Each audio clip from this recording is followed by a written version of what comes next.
মহান রব্বুল আলামিনের দরবারে অসংখ্য অগণিত বেশুমার শুকরিয়া আদায় করছি যে মহান রব্বুল আলামিন মুহররমুল হারাম শরীফের বরকতময় মাসে মসজিদে এসে নামাজ আদায় করার আমাদেরকে তৌফিক ফুরসত দান করেছেন। শুকরিয়া আদায় করি, সবাই বুলন্দ আওয়াজে বলি আলহামদুলিল্লাহ। সালাতু সালামের হাদিয়া পেশ করছি রহমাতুল্লিল আলামিন শফিউল মুজনিবিন সরওয়ারে কায়নাত হায়াতুন নবী কামলিওয়ালা নবী মুহাম্মাদুর রাসূলুল্লাহ সাল্লাল্লাহু আলাইহি ওয়াসাল্লামের নূরানি কদমে, যে নবীর ওসিলায় আল্লাহর অফুরন্ত নিয়ামত আমরা ভোগ করছি। রসুল পাক আমাদের জন্য বড় আসমত, বড় নিয়ামত। শুকরিয়া আদায়ার্থে আরেকটি বার বলি আলহামদুলিল্লাহ। বরকতময় শাহরুল মুহররমুল হারাম হিজরি নববর্ষের সূচনা লগ্নে আল্লাহ তাআলার দরবারে ফরিয়াদ, আল্লাহ আমাদের অতীতের জীবনের গুনাহগুলো মাফ করুন। নতুন বছরের ইবাদত বন্দেগী, নামাজ, দান সদকা খায়রাত, তওবার মধ্যে ইস্তেকামত থাকার আল্লাহ আমাদের সবাইকে তৌফিক দান করুন। সবাই বলি আমিন। মুহররমুল হারাম মুসলমানদের স্মৃতি বিজড়িত মাস, কায়নাতের অসংখ্য নবীদের স্মৃতি বিজড়িত এই মাস। হযরতে আদম আলাইহিস সালাম জমিনের মধ্যে নামা, আদম আলাইহিস সালামের সাথে মা হাওয়া আলাইহিস সালামের সাক্ষাৎ, নূহ আলাইহিস সালামের মহাপ্লাবন,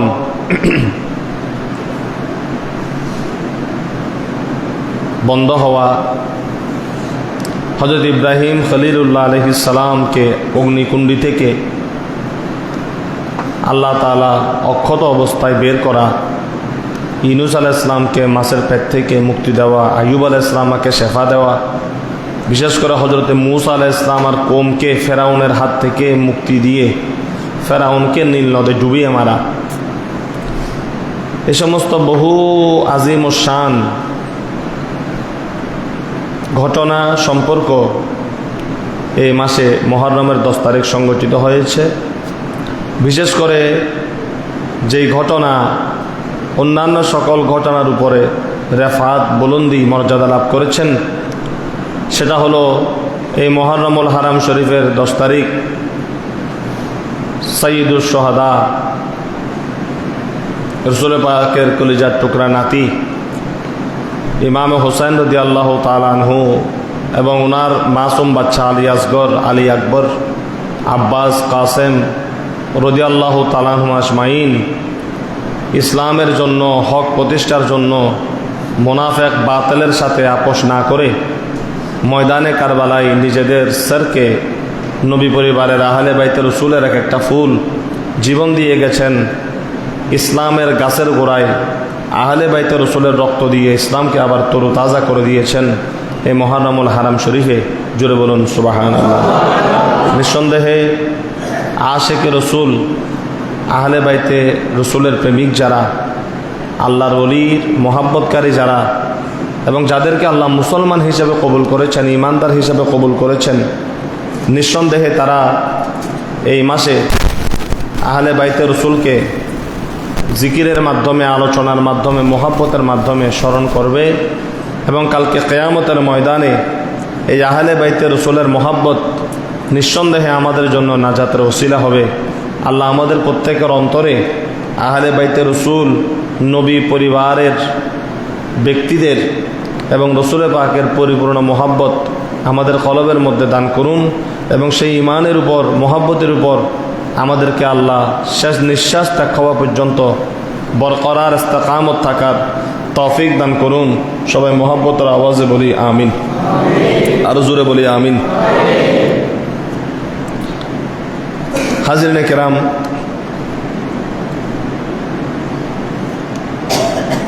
রাসূল পাক সাল্লাল্লাহু আলাইহি ওয়াসাল্লাম যাকে বেশি ভালোবাসতেন, বুখারী শরীফে হাদিস এসেছে, তিনি হলেন মা ফাতেমাতুজ জাহরা রাদিয়াল্লাহু তাআলা আনহা, সাইয়্যিদাতু নিসাই আহলিল জান্নাহ। জান্নাতের রমণী যারা, এদের সরদার হলেন মা ফাতেমাতুজ জাহরা রাদিয়াল্লাহু তাআলা আনহা। সুবহানাল্লাহ। রাসূল করিম সাল্লাল্লাহু আলাইহি ওয়াসাল্লাম ইরশাদ করেন, ক্বালা ফাতিমাতু বাদাতুম মিন্নি, যে ফাতেমা হলো আমি নবীর একটা অংশ। সুবহানাল্লাহ। ফাতিমাতু বাদাতুম মিন্নি, আমার ফাতেমা দুনিয়ার কোনো সাধারণ নারী, সাধারণ রমণী মনে করিও না। রাসূল করিম সাল্লাল্লাহু আলাইহি ওয়াসাল্লাম নিজের দিকে খেতাব করে বলেছেন, আমি রসুলের জিসিমের গুরুত্ব আছে, শরীর মুবারকের গুরুত্ব আছে, আমার জাতের একটা গুরুত্ব আছে, তোমরা সবাই জানো। কেমন গুরুত্ব?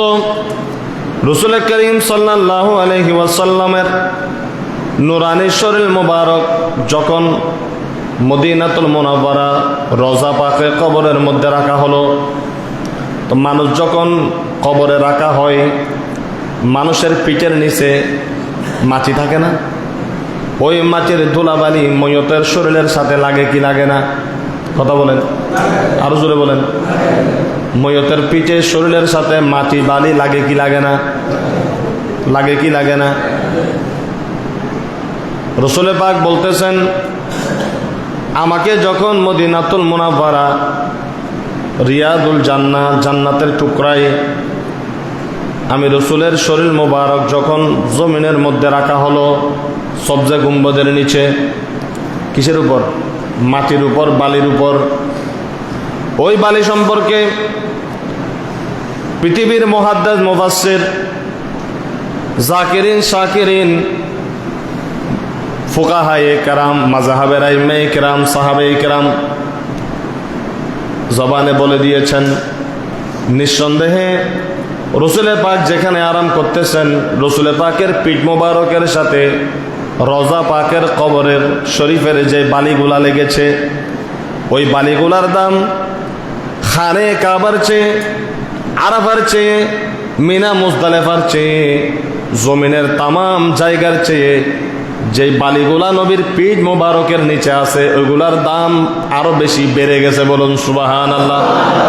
যা কোনো আমার জবানের কথা নয়, এটা মুহাদ্দিস, মুফাসসিরিনে কেরাম ওয়াজ করে গেছেন। নেচে সাজ দিলে আসবে রসুলের রওজা পাক, নবীর শরীর মোবারকের দোলাবালের কি দাম? সাজ দিলে আসবে।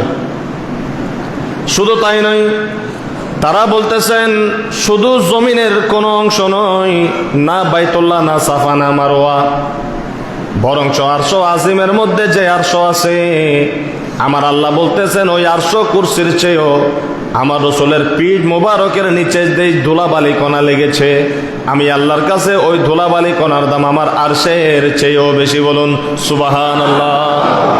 তাহলে রসুল পাকের জিসিম মোবারকের কারণে বালির যদি এত দাম বেড়ে যায়, ওই রসুল বলতেছেন ফাতেমাতু বিদাতুম মিন্নি, আমার ফাতেমাকে সাধারণ কোনো মেয়ে মনে করিও না, আমার ফাতেমা হলো আমি নবীর শরীরের একটা অংশ। জোরে বলুন সুবহানাল্লাহ। আরো জোরে বলেন আল্লাহু আকবার, আরো জোরে বলেন আল্লাহু আকবার। ফামান আকদাবাহা, যে আমার ফাতেমাকে রাগান্বিত করবে, যে আমার ফাতেমাকে অসন্তুষ্ট করবে, আগদাবানি, সে আমি নবীকে রাগান্বিত করলো, সে আমি নবীর সাথে দুশমনি করলো। ওয়াফি রাওয়ায়াতিন ইউরিবুনি, যে আমার ফাতেমাকে অস্থির করলো, বেচैन করলো, মা আরবাহা, সে যেন আমি রসুলকে অস্থির করে ফেললো। ওয়ায়ুজিনি মা আজাহা, মুত্তাফাকুন আলাইহি, বুখারী শরীফেও আছে, মুসলিম শরীফেও হাদিসটা আছে। আমার রাসূল বলতেছেন, আমার ফাতেমাকে যে রাগান্বিত করলো সে আমি নবীকে রাগান্বিত করলো, আমার ফাতেমাকে যে অস্থির করলো সে আমি নবীকে অস্থির করলো, আমার ফাতেমার মনের মধ্যে কলিজার মধ্যে যে কষ্ট দিল সে আমি নবীর কলিজার মধ্যে কষ্ট দিল। জোরে বলুন নাউজুবিল্লাহ। তাহলে মা ফাতেমার শান, ইজ্জত, এটা কি বানানো না নবীর জবান? কোথায় আছে হাদিস? বুখারী শরীফে। কোথায় আছে? বুখারী শরীফের 14তম পাহারা, যেটা মূল বুখারী শরীফ ওইটা। আর এখানে যদি নাম্বার খুঁজেন, বুখারী শরীফ প্রথম খণ্ড 532 নাম্বার পৃষ্ঠা, হাদিস নাম্বার 3629, এখানে মা ফাতেমার শান বর্ণনা করা আছে। সুতরাং 10 মুহররম 8 মুহররম সুন্নিরা মসজিদে যে কারবালার ওয়াজ করে, বেদাত আর বানানো ওয়াজ করে না। ওই কিতাবের মধ্যে নবীর পরিবার নিয়ে নবী যা বলেছেন সেটা জিকির করে। হাদিস শুনলে সওয়াব হয়, গুনাহ মাফ হয়ে যায়। ওই হাদিস মসজিদে বসে আহলে বাইতের জিকির করলেও গুনাহ মাফ হয়ে যায়, আল্লাহ রাসূল খুশি হয়ে যায়। জোরে বলুন সুবহানাল্লাহ। হাজরিন কিরাম,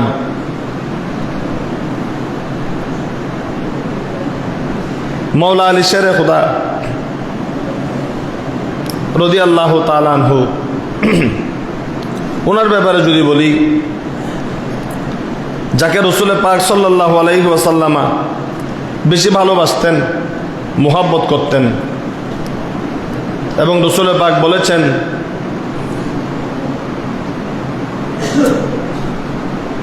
আন নজরু ইলা আলী ইবাদাতুন, যে সিদ্দিক আকবর রাদিয়াল্লাহু তাআলা জবান দিয়ে বলতেছেন যে মৌলা আলীর ব্যাপারে তোমরা কি মনে করো? আমি সিদ্দিক আকবরের আমল কি শুনো। খলিফাতুল মুসলিমিন আবু বকর সিদ্দিক রাদিয়াল্লাহু তাআলা বলেন, আমি যখনই সময় পাই, সুযোগ পাই, মৌলা আলী শেরে খুদার চেহারার দিকে তাকিয়ে থাকি। আমার রাসূল বলেছেন, আমার আলীর চেহারার দিকে তাকিয়ে থাকা এটাও ইবাদত। জোরে বলুন সুবহানাল্লাহ। আর অন্য জায়গায় তো বলেছেন, মান কুনতু মাওলাহু ফাআলিয়ুল মাওলা। এই হাদিসের অর্থ হলো যে আমি নবীকে যারা মোহাব্বত করো তারা যেন আলীকে মোহাব্বত করে। আর আলীকে মোহাব্বত করা মানে আমি নবীকে মোহাব্বত করা। আলীর হুকুমকে মেনে নেয়া মানে আমি নবীর হুকুমকে মেনে নেয়া। আলীকে বিচারক হিসাবে মানতে পারা মানে আমি নবীকে বিচারক হিসাবে মানতে পারা। আলীর সিদ্ধান্তের উপর মানা মানে আমি নবীর সিদ্ধান্ত মানা। আলীর সিদ্ধান্তকে অন্যদিকে রেখে তুচ্ছতাচ্ছিল্য করা, অগ্রাহ্য করা মানে আমি নবীর সিদ্ধান্তকে অগ্রাহ্য করা। জোরে বলুন সুবহানাল্লাহ। গদির হুম একটা শব্দ বের হয়েছে এখন বাংলাদেশে, এটার সাথে আহলে সুন্নাত ওয়াল জামাত মুসলমানদের কোনো সম্পর্ক নেই। এটা নির্দিষ্ট একটা ব্যক্তিদের অনুষ্ঠান, এবং তারা এই অনুষ্ঠানটা করতে গিয়ে একটা সহিহ হাদিসকে এক অর্থ থেকে আরেক অর্থে পরিণত করে দিয়েছে। মানে অর্থ হলো এরকম, ডান হাত বাম হাত যেরকম এক নয়, ডান হাতকে বাম হাত বলে গোটা হাদিসের অর্থকে উল্টিয়ে যারা গদির হুম করতেছে এরা হলো শিয়া সম্প্রদায়। এদের সাথে আহলে সুন্নাত ওয়াল জামাতের সাথে, সাহাবায়ে কেরামের সাথে ১৫০০ বছর পর্যন্ত, এমনকি যে মৌলা আলীর নাম তারা বিক্রি করে সেই মৌলা আলীর সাথেও তাদের তখনও কোনো সম্পর্ক ছিল না, এখনো কোনো সম্পর্ক নাই। আহলে বাইতে রাসূলের সিটা ফোটাও মোহাব্বত এরা পাবে না, যেহেতু নবীর হাদিসকে তারা বিকৃত করে দিয়েছে। জোরে বলুন নাউজুবিল্লাহ। আল্লাহ রাসূল হজ থেকে আসার সময় গদির হুম নামক একটা জায়গায় বিরতি দিলেন। বুখারী শরীফে হাদিস আছে। আল্লাহ রাসূল সেখানে বসে সাহাবীদের সাথে কথাবার্তা বলতেছেন। এ সময় 20 জন বা 19 জনের একটা দল রাসূল পাক সাল্লাল্লাহু আলাইহি ওয়াসাল্লামের কাছে আসলেন, এবং কিছুক্ষণ পর মৌলা আলী শেরে খুদা ইয়ামান থেকে 100টা উট নিয়ে আসলেন। 100টা উট নিয়ে এসে 100টা উট আল্লাহ রসুলকে দিয়ে দিলেন, বলতেছেন, ইয়া রাসূলুল্লাহ, এই উটগুলো আপনি কুরবানি করেন। সুবহানাল্লাহ। আল্লাহ রসুল উটগুলো কুরবানি করবেন। এই 20-30 জনের কিছু লোক আল্লাহ রসুলকে এসে বলতেছেন, অথবা তারা কানাঘুষা করতেছে, একজন আরেকজনকে বলতেছে যে ইয়ামেনে তো আমরাও গেছি আলীর সাথে, এই 100টা উট আলী কিভাবে পেল, কোত্থেকে পেল, কোত্থেকে দিল, এবং যে গনিমতের মাল আলী রাদিয়াল্লাহু তাআলা নিয়ে আসলো, ইনি কি এটা উত্তমভাবে বন্টন করেছেন? আসলে কি এই 100 উট রসুলের পাক কি পায়? এই ধরনের কথাবার্তা বলতেছে, জোরে বলুন নাউজুবিল্লাহ। তো ওই ইয়ামানের প্রায় 300 জন লোকের মতান্তরে 1000 লোকের ইমাম ছিলেন, কাজী ছিলেন, প্রতিনিধিত্ব করেছেন মৌলা আলী শের খুদা রাদিয়াল্লাহু তাআলা। তো গদিরে হুমের মধ্যে মৌলা আলী এসে রসুল পাকের সাথে একত্রিত হলেন, আর এদিকে একটা অংশ এই ধরনের কথাগুলা বলে বেড়াচ্ছে। তো আল্লাহ রসুল শুনে কি শুনে না, দেখে কি দেখে না, কারো থেকে কি জিজ্ঞাসা করা দরকার হয়?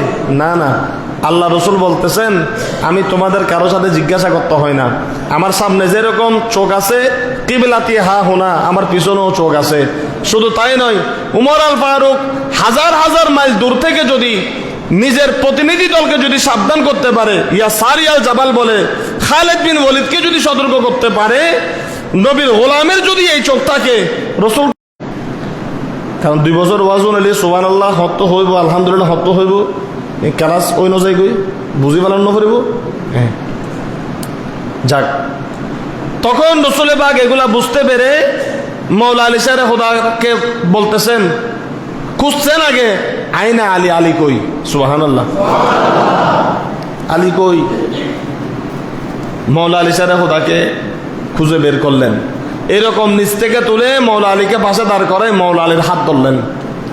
মৌলা আলীর হাত ধরে বলতেছেন, মান কুনতু মাওলাহু ফাআলিয়ুন মাওলা, তোমরা যারা আমার আলীর বিরুদ্ধে কানাঘুষা করতেছ, আমার আলীর ইনসাফ নিয়ে কথা তুলতেছ, আমার আলীর বিরুদ্ধে তুহমত দিচ্ছ, 100 উট কেন আমাকে দিল, কোত্থেকে আনলো, শুনে রাখো আমার আলী জের ফায়সালা 100 উট আমাকে দিয়েছে, আমার আলী যেভাবে করেছে, ফাআলিয়ুন মান কুনতু মাওলাহু ফাআলিয়ুন মাওলা, আমার আলীর সিদ্ধান্ত আমি নবীর সিদ্ধান্ত, আমার আলী যেটা করেছে আমি নবী সেটার উপর রাজি।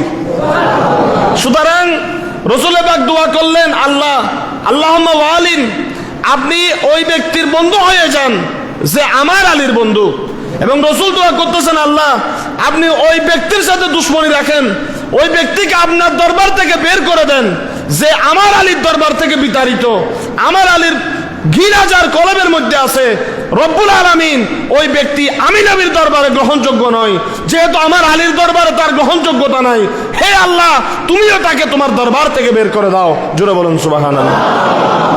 ব্যাখ্যা হলো এটা। এখন এটাকে ঘুরাইয়া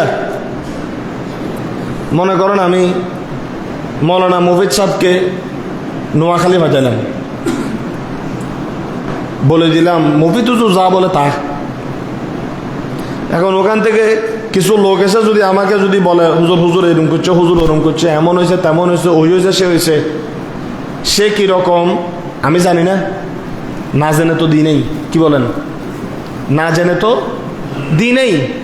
রসুল পাক বলতেছেন আলীকে আমি বাঁচিয়েছি, আমার আলীর পবিত্রতা, আমার আলীর সদাকত, আমার আলীর আমানত আমি নবী জানি কি জানি না? তো আমি নবী জেনে বুঝে যাকে দিয়েছি সেই আলীর বিরুদ্ধে যদি তোমরা দাঁড়িয়ে যাও, আমি নবীর দরবারে সেই প্রশ্ন, সেই অভিযোগ কিয়ামত পর্যন্ত আমি নবী গ্রহণ করব না। এই জন্য নবী জজবার হালতে এসে আলীকে দাঁড় করাইয়া বরঞ্চ তাম জাহানকে শিক্ষা দিলেন, আমি নবী যাকে কাজে নিযুক্ত করি, আমি নবী যাকে প্রতিনিধি হিসাবে প্রেরণ করি, তাদের বিরুদ্ধে তোমাদের কথা বলার কোনো সুযোগ নাই। মান কুনতু মাওলাহু ফাআলিয়ুন মাওলা। কিন্তু সেদিন আলীর নাম যেহেতু এসে গেছে, আলীর প্রতি নবীর মুহাব্বত, আলীর প্রতি নবীর বিশ্বস্ততা দেখে সিদ্দিকে আকবর, উমর আল ফারুক, উসমান গনি, অসংখ্য বড় বড় সাহাবা পাগল হয়ে গেছেন। সেদিন থেকে আলীর প্রতি তাদের মুহাব্বত আরো বেড়ে গিয়েছে। জোরে বলুন সুবহানাল্লাহ। এটা হলো অর্থ। আর শিয়ারা টাকা খেয়ে এবং একদল আলেম এদের টাকার কাছে বিক্রি হয়ে এবং অনেক মশহুর দরবারের গুটি কয়েক হাতে গোনা 2-1 জন লোক না বুঝে এদের অবস্থা বুঝতে না পেরে এই আলী রাদিয়াল্লাহু আনহু হাদিসটাকে ঘুরাইয়া মওলা আলীকে বেলায়েতের প্রধান বলে। মওলা আলী বেলায়েতের জন্য আরো অন্য হাদিস আছে। মওলা আলীর বেলায়েত প্রমাণের জন্য কিছু লাগে না। যেখানে মা ফাতেমার স্বামী তিনি হয়ে গেছেন, যেখানে হাসান হুসাইন বের হয়েছেন, মারাজাল বাহারাইনি আলতাকিয়ান, সেখান থেকেই মওলা আলীর বেলায়েতের প্রমাণ হয়ে যায়। ওই হাদিসটাকে এনে মওলা আলী বেলায়েতের সম্বন্ধর অমুক হইছে তমুক হইছে এগুলা করা মানে বাড়াবাড়ি করা, ঈমান বিধ্বংসী কথা বলা। তাহলে হাদিসের অর্থ হয়েছে একটা, আপনি করলেন আর একটা। তো বিকৃত হাদিস দিয়ে যারা মওলা আলীর শানকে বুলন্দ করে, সাহাবায়ে কেরাম অন্যান্যদেরকে তুচ্ছ তাচ্ছিল্য করতে চায়, ওই মসলকের সাথে, ওই ধরনের নীতি আদর্শের সাথে আহলে সুন্নাত ওয়াল জামাতের কোনো সম্পর্ক নাই। গদিরে খুম আছে, ঈদে গদিরে খুম নামে এই ধরনের কোনো ঈদ আমরা পালনও করি না। মওলা আলী শাহের খোদা তখন থেকে বেলায়েতের একটা উজ্জ্বল নক্ষত্র ছিলেন, এখনো আছেন, কিয়ামত পর্যন্ত থাকবেন। আহলে সুন্নাত ওয়াল জামাতের লোক যেভাবে ওনাকে মহব্বত করেন, আমরাও সেভাবে মহব্বত করব। তার চেয়ে অতিরিক্ত করতে গেলে শিয়া হওয়ার সম্ভাবনা আছে, এবং তার চেয়ে বাড়াবাড়ি করতে গেলে খারেজি হওয়ার সম্ভাবনা আছে। মীমাংসিত মাসালা এগুলা যেভাবে আছে অতটুকুর উপর তাদেরকে মহব্বত করার আল্লাহ আমাদেরকে তৌফিক দান করুন। আরো জোরে বাস। এখানে আর সাহাবীদের শান বলতে গেলে এগুলা শেষ হবে না।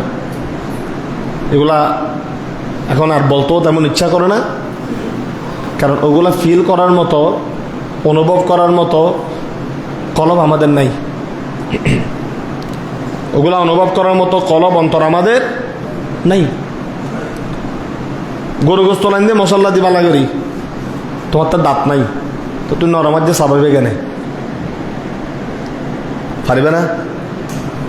গরু গোস্ত লাইন দিয়ে মজা করে ডায়াবেটিস রোগ খাইতে না গিলিলিও এদি যাইতে সময় মনের মধ্যে ডর ডর লাগিব। তো ইয়াকি ডর তুলি ইয়াকি গোস্তর মজা লাগিব অন্তর না, ডর লাগে তো মজাই আগে লাগিব, ডরের মজা আগে লাগিব। তার তো অন্তর নাই, কলম নাই, এটা মহব্বতের কথা হইম কি বুঝিবার এখন কি নাই, মানুষ আছে না নাই। সুতরাং যে যতটুকুতে পারেনি মানুষটা যদি সালামত রাখতে পারেন, সৌদি দিদি ওনার কিনা শুনতে পারে, হ্যাঁ হরণ যদি লুইতে না ফরনেরই, কিন্তু ওই সেজদা কবুল হওয়ার জন্য রিজিক হালাল হতে হবে। হারাম খাইয়া গোড়া দিন মসজিদে সেজদা দিলে এগুলো আল্লাহ কবুল করবে না। হারামের টাকা বস্তা পুরাই নিয়া মদিনা শরীফের গুম্বজের একবারে কিনারে বসে থাকলেও রসুল বলে খেয়ানতকারীকে আমি জায়গা দিই না, তুই এনে বই থাকবি। আর রিজিক যদি হালাল হয়, আকিদা যদি শুদ্ধ হয়, নবী বলে কষ্ট করে সবচেয়ে গুম্বদ পাসপোর্ট ভিসা কেটে আসতে হবে না, তুমি অপেক্ষা করো, আমি নবী তোমার ঘরে আসতেছি। গরিব আওয়াজ গোসেবাগ বলতেছেন বগদাদ আজমির পাসপোর্ট লাগবে না, বহুত দাম পাসপোর্টের এখন। হ্যাঁ তোমার পাসপোর্ট লাগবে, আমার পাসপোর্ট লাগবে না আসতে, কারণ গোটা তামাম জাহান আল্লাহ আমাদের আইন নিয়ন্ত্রণে, আমাদের কবজার মধ্যে দিয়ে দিয়েছেন। তুমি অপেক্ষা করো, আমি কোথায় আসবো তোমার, আমি তোমার ঘরে আসবো। সুবহানাল্লাহ। এজন্য সিদ্দিক আকবর উনি শাহাদতের মকান পেয়েছেন।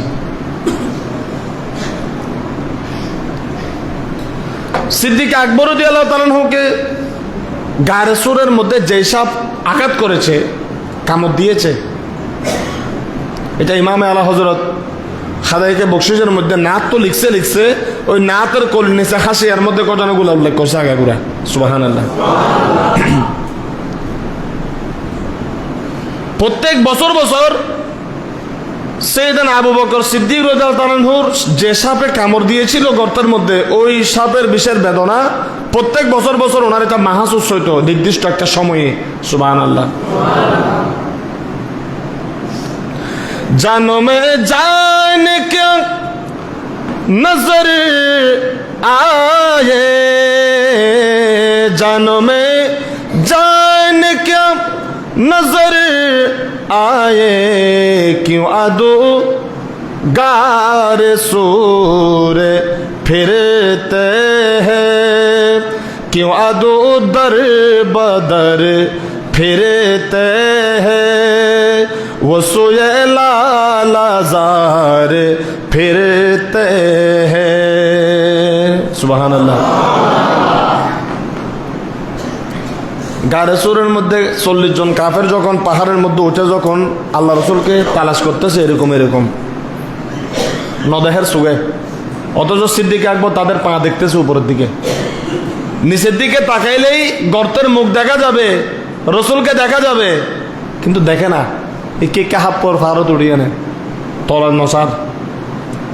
তো ইমাম আলা হদ এটাকে নকল করতেছেন, বলে নবীকে তো খোলা ময়দানে এভাবে তালাশ করে তুমি দেখবে না। কি হদ ন দেখতাম কা হদে তো ইয়াকি দেখুস না, নবী তোর সামনে, সিদ্দিক আকবর তোমার সামনে, তুমি তো দেখতেছো না। দেখতেছে? দেখতেছে না। নবী এই মসজিদে হাজির আছে, আপনি তো দেখতেছেন না। খুদা তো এখানে হাজির আছে, আপনি তো দেখতেছেন না। আরে মসজিদ বাদ দেন, আল্লাহ বলতেছেন আমি প্রত্যেক মুমিনের কলবের মধ্যে বসবাস করি, আমার রাসূল প্রত্যেক মুমিনের কলবের মধ্যে বসবাস করে, আপনি তো দেখতেছেন না। জানে মে জানে কিয়া নজর আয়ে, বলছেন নবীকে দেখার জন্য শুধু উপরের চক্ষু তো যথেষ্ট নয়, অন্তরের মহাব্বতের একটা চক্ষু তুমি বানাও, আমার নবীকে দেখে ফেলবে। জোরে বলুন সুবহানাল্লাহ। নবীকে ভালোবাসতে হলে, মহাব্বতে দেখতে হলে অন্তরের চোখ জোড়াও। এমনি না হলে খোলা ময়দানেও নবী হাঁটলে তুমি নবীকে দেখবে। বাবা সাহেব আমানতের দরবারে প্রত্যেক বৃহস্পতিবার 40 জন কুতুব আবদাল সেখানে আসে, হাজিরি দেয়। যার চোখ আছে সে দেখে, যার চোখ আছে সে ধরতে পারে, যার চোখ নাই সে বছরের পর বছর আমরা যাই, ধরারও সুযোগ নাই, দেখারও সুযোগ নাই, ওই চোখ আমাদের নাই। সুবহানাল্লাহ। আল্লাহ আমাদেরকে ঈমান মহব্বতের চোখ দান করুন। তো সাইয়েদনা আবু বকর সিদ্দিক রাদিয়াল্লাহু তাআলা আনহু জীবনের শেষ প্রান্তে যখন শাহাদত বরণ করতেছেন, উনাকে তো কেউ ছুরি দিয়ে আঘাত করে নাই, কিন্তু তিনি যখন ইন্তেকাল করতেছেন, ওই গারে সুরের মধ্যে যে সাপে কামড় দিয়েছে, সেদিনেই সিদ্দিক আকবর ওফাত পেয়েছে। নবীর লালা মুবারক দিয়ে রসুলে পাক আবার সিদ্দিক আকবরকে নতুন জিন্দেগি দিয়েছে। কিন্তু শেষ পর্যন্ত 12 বছর তিনি বেঁচে ছিলেন। সেই 12 বছর পরে ওই সাপের বিষ যখন আবার দরদ উঠে গেছে, ওই দরদ নিয়ে একদিকে শরীরের মধ্যে সাপের বিষ, যেই সাপের কামড় খেয়েছে নবীর প্রেমের জন্য, অন্যদিকে কলিজা জ্বালিয়ে পুড়ে ফেলেছে নবী নবী করতে করতে, কলবের মধ্যে নবীর জন্য কলিজা পুড়ে গেছে। একদিকে শরীরের সাপের বিষ, আরেকদিকে কলবের মধ্যে নবীর প্রেমের মুহাব্বতের জ্বালা, দুইটা জ্বালা নিয়ে সিদ্দিক আকবর দুনিয়া থেকে গিয়েছেন। রসুলের পাকের পাশে কিয়ামত পর্যন্ত ঘুমাবেন। জোরে বলুন সুবহানাল্লাহ। এদের মুহাব্বতের কোনো কুল কিনারা আপনি খুঁজে পাবেন? কোন কুল কিনারা খুঁজে পাবেন? ওসমান গনিকে ঘিরে ফেলেছে সবাই, ইহুদিরা মুনাফিক মুসলমান সেজে। ইবনে সাবাহ তার নেতৃত্বে এই মুসলমানদেরকে ধ্বংস করার জন্য রসুল পাক খাইবার যুদ্ধের সময় ইহুদিদেরকে মদিনা থেকে, খাইবার থেকে বিতাড়িত করেছিলেন। উমর আল ফারুক রাদিয়াল্লাহু তাআলা আনহুর খেলাফতের সময় উমর আল ফারুক খালিদ বিন ওয়ালিদের নেতৃত্বে, ওয়াকি ইবনুল জাররার নেতৃত্বে এই ইহুদিদেরকে মসজিদ আকসা থেকে বের করেছিলেন। সুবহানাল্লাহ। এখন এরা তো পাগল হয়ে গেছে, মসজিদ আকসা আমাদের নাই, মদিনাতে আমরা থাকতে পারতেছি না, এই মুসলমানদেরকে কিভাবে আবার পথে নামানো যায় চক্রান্ত করতে করতে বলে যে এমনি এদেরকে বের করতে পারবে না, এমনি যুদ্ধ করা যাবে না। তাই বলে যে তোমরা আজকে থেকে মুসলমানের মতো মাথায় টুপি দাও, মুসলমানের মতো জুব্বা পরো, মুসলমানের মতো মেসওয়াক মারো, মুসলমানের সাথে মসজিদে নামাজ পড়ো, উপরে পরিপূর্ণ থাকবে মুসলমানের মতো, ভিতরে ভিতরে তোমরা হলা সবাই ইহুদি। এভাবে তাদের রগে রগে ঢুকে তাদের প্রত্যেকটা প্রতিনিধির জায়গায় জায়গায় ছোট ছোট ছোট ছোট দল তোমরা গঠন করো, নির্দিষ্ট সময়ে ফিতনা দিয়ে আমরা মুসলমানদেরকে আবার অধঃপতন করে দিব। জোরে বলুন নাউজুবিল্লাহ।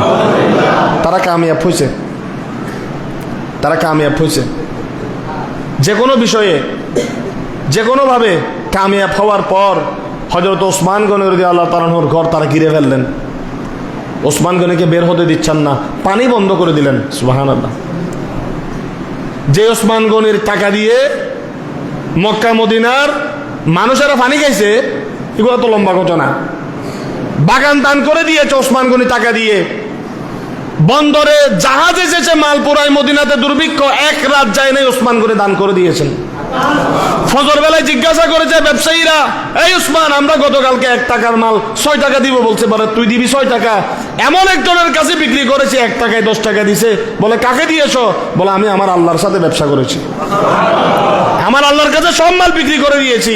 তুমি দিবা 4 টাকা, আমার আল্লাহ আমাকে 1 টাকা মালের দাম 10 টাকা দিয়েছে। মদিনার সবাইকে আমি আমার বিশাল জাহাজ, 10টা জাহাজের মাল, 60টা বোঝাই করা উটের মাল আমি দান করে দিয়েছি। সেই ওসমান গনিকে মুসলমান মারতে পারে না, মুসলমান মারে নাই। সেদিন সেই ওসমান গনিকে ইহুদিরা মুসলমানের লেবাস পরে ওনার ঘরের মধ্যে ঢুকে ওনাকে শহীদ করে দিয়েছেন। ইন্না লিল্লাহি ওয়া ইন্না ইলাইহি।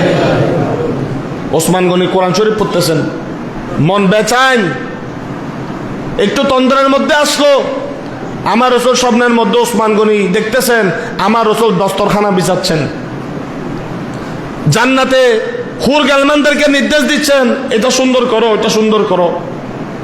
ওসমান গনি বলতেছেন, আমার রসুল আমার দিকে তাকালেন, আমি বলতেছি ইয়া রাসূলুল্লাহ, আপনি আজকে এত মেহমান নামাজি কার জন্য? আমার রসুল ওসমান গনিকে বলতেছেন, ওসমান তুমি আর বেশিক্ষণ জমিনের মধ্যে থাকবে না, আগামীকালকে সন্ধ্যাবেলা ইফতার তুমি আমি রসুলের সাথে করবে। জোরে বলেন সুবহানাল্লাহ।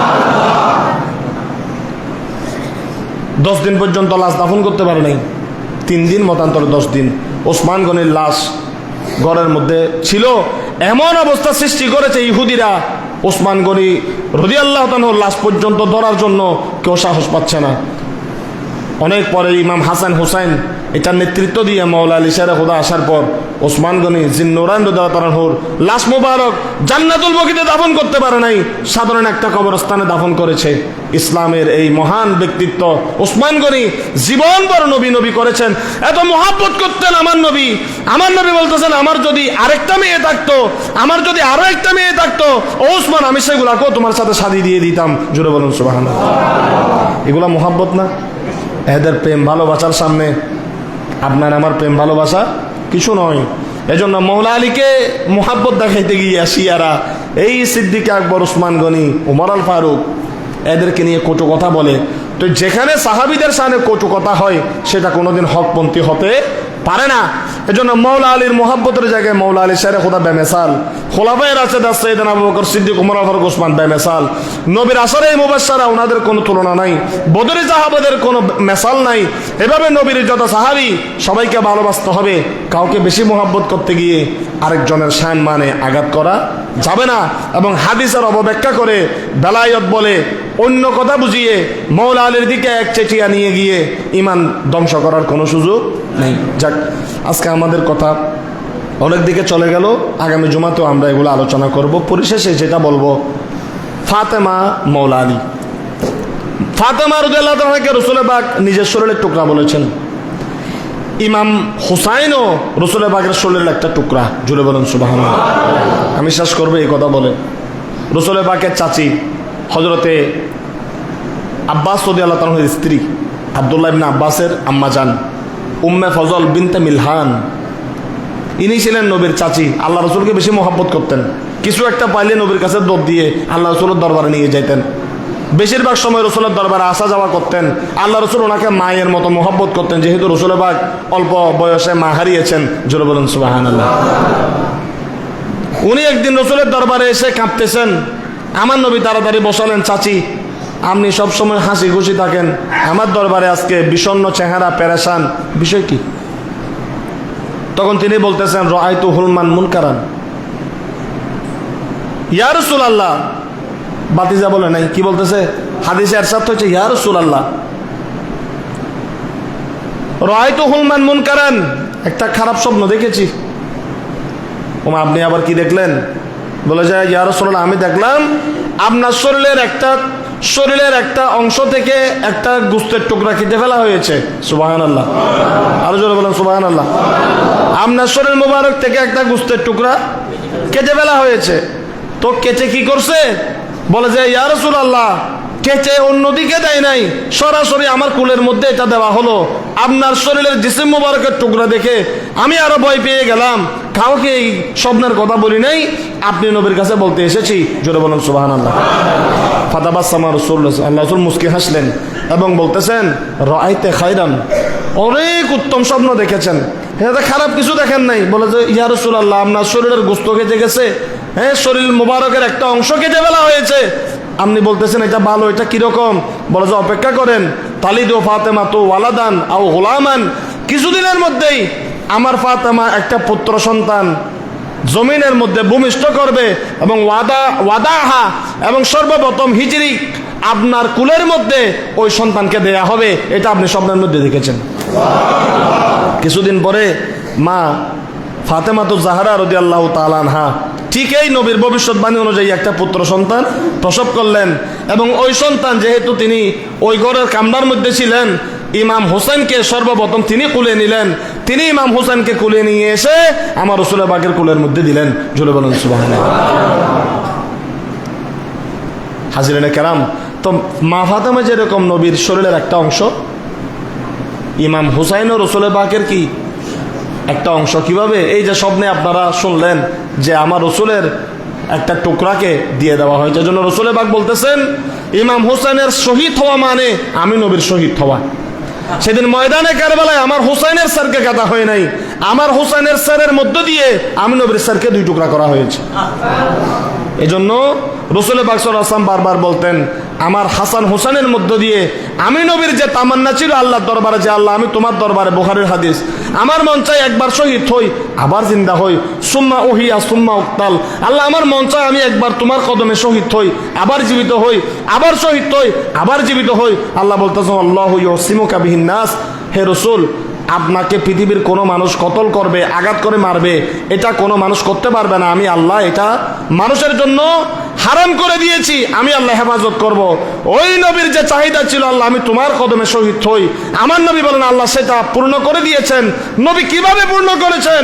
নবী বলেন ময়দানে কারবালায় দেখো, আমার হাসানের দিকে দেখো, হাসান হুসাইন নয়, আমি নবীর গারানার একটা ফুল সেদিন ময়দানে কারবালায় গর্দানকে সরকে দুই টুকরা করে দিয়েছে। আমার হুসাইনের শহীদ হওয়া মানে আমি নবীর শহীদ হওয়া, আমার হুসাইনের স্যারকে দুই টুকরা করে দেওয়া মানে ময়দানে কারবালায় আমি নবীর স্যারকে দুই টুকরা করা হয়েছে। মূলত ইমাম হুসাইনের মধ্য দিয়ে আমি নবী শাহাদতের মজা লাভ করেছি, আল্লাহর দরবারে শাহাদতের মকান পেয়েছি। জোরে বলুন সুবহানাল্লাহ। সেই মুহররমুল হারাম শরীফ আমাদের কাছে এসেছেন, যেখানে সুযোগ পান কারবালার ওয়াজ শুনবেন, ইমাম হাসান হুসাইনকে মোহাব্বত করবেন। ওনারা আমাদের কাছে টাকা চায় না, পয়সা চায় না, গাড়ি বাড়ি এগুলা চায় না। যাদেরকে আল্লাহ জান্নাতের সর্দার বানিয়েছেন ওনাদেরকে আমরা আর কি দিতে পারবো? কিন্তু ওনাদেরকে যদি মোহাব্বত করেন, নবী বলেন আমাকে মোহাব্বত করা হবে। ওনাদেরকে যদি ভালোবাসেন আল্লাহকে পাওয়া হবে। এই জন্য ইমান মজবুত করার জন্য বর্তমান যে বাতিল ফেরকা বের হয়েছে, ইমানের অবস্থা 12টা বাজে দিছে। এই জন্য নবী বলতেছেন তারাকতু ফিকুম সাকলাইন, দুইটা জিনিস রেখে যাচ্ছি, একটার চেয়ে একটা শক্তিশালী ভারী। আমার আহলে বাইতকে যদি ধরে রাখো ইমান নষ্ট হবে না, ইমান পচবে না, বাতিল ফেরকা সেখানে আঘাত করতে পারবে না। সুতরাং পরিশেষে আপনাদেরকে বলবো, কারো মোহাব্বতে বলে কোরআন হাদিস থেকে বিক্রে যায়েন না। কোরআন হাদিস সহজ, অন্তর মোহাব্বতের চোখ দিয়ে কোরআন হাদিসকে অনুসরণ করেন, বোঝার চেষ্টা করেন। যুগে যুগে কালে কালে ভালো জিনিস নষ্ট করার জন্য আশেপাশে অনেক কিছু বসবে। ভোমর সব জায়গায় বসে না, বাগানেই বসে। পেঁচা কলা বাঁদুর অন্য গাছের উপর বসে না, ডাব গাছের উপর বসে, কারণ সেখানে ফল আছে।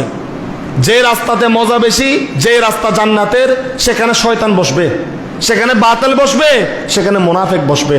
সেই বাতিল মুনাফিকদেরকে অন্যদিকে ছিন্ন বিচ্ছিন্ন করে দিয়ে সিরাতুল মুস্তাকিম, যেটার উপর আহলে বাইতে রাসূল ওলি আল্লাহ, ওদের পিছনে পিছনে আপনাকে চলে যেতে হবে। ওনারা ছাড়া সিরাতুল মুস্তাকিম অন্য কাউকে দিয়ে আপনি যাইতেও পারবেন না। ওলি আল্লাহ আহলে বাইত ছাড়া খোদার কসম শয়তানের রাস্তায় বাতিল মুনাফিক যারা কোনোদিন সিরাতুল মুস্তাকিমের উপর তারা ছিল না, আপনাকেও নিতে পারবে না। মদিনার রাস্তা, জান্নাতের রাস্তা, আল্লাহর সিরাতুল মুস্তাকিম, দামানে মুস্তাফা, দামানে মুস্তাফা থেকে সাহাবা, সাহাবাদের সাথে আহলে বাইত রাসূল, ওলি আল্লাহ, গোস কুতুব, ওনারাই সিরাতুল মুস্তাকিম। ওনাদের মোহাব্বত কলবে না রেখে, সাহাবীকে না চিনে, আহলে বাইতকে না চিনে, তাদেরকে ভালো না বেশে রাসূল পাকের শানে বিয়াদবি করে, এরকম একটা দুনিয়া নয়। হাজারবার যদি আপনাকে দুনিয়াতে দেয়া হয়, শুধু কোরআন শরীফের হরফ দেখে মসজিদের মধ্যে নামাজ পড়ে ঈমান রাখতে পারবেন না, সিরাতুল মুস্তাকিমে যেতে পারবেন না। হুব্বে মুস্তাফা না নিলে পরিপূর্ণ ঈমান নিয়ে কবরে গিয়েও আপনি সেই ঈমান নিয়ে সাহাবা ফেরেশতার সামনে দাঁড়াতে পারবেন না, সব বেকার। সব বরবাদ। যদি ইমান নিয়ে মরতে চান, মৌলা আলী, মা ফাতেমা, হাসান হুসেনকে মোহাব্বত করেন, ওনারাই হলো ইমান। ওনাদের মাধ্যমে রসুল পাকের মাধ্যমে আল্লাহ পর্যন্ত। জুড়ে বলেন আলহামদুলিল্লাহ। যেখানে সুযোগ পাবেন কারবালার মাহফিলে অংশগ্রহণ করবেন। আমাদের মসজিদেও ইনশাল্লাহ তারিখ 3 তারিখ জুলাইয়ের 3 তারিখে মসজিদে এশারের পর শাহাদতে কারবালার মাহফিল। এই শুক্রবারের পরে শুক্রবার বাহিরে থেকে আমার একজন স্নেহধন্য ভাই মৌলানা তানবির আজহারি লেকচারার সিস্টেমে খুব সুন্দর আলোচনা করে সে আসবে। এখানে যারা আছেন ওনারাও আসবেন, আমরাও আসবো। দাওয়াত দেওয়া গেল স্মরণে আপনাদেরকে আবারও বলা হবে আপনারা এই মাহফিলে শরীক হবেন। অনেকক্ষণ কষ্ট দিয়েছি, আল্লাহর রাস্তা আমাকে ক্ষমা সুলভ দৃষ্টিতে দেখবেন। আল্লাহ আমাদের সকলের আশা, হাজেরি, দান সদকা, খায়রাত, মোহাব্বত, আন্তরিকতা আহলে বাইত রাসূলের প্রতি কবুল করুন। সবাই বলি আমিন। ওয়া মা আলাইনা ইল্লাল বালাগ। আসসালামু আলাইকুম ওয়া রাহমাতুল্লাহ। সুন্নতে দেখো।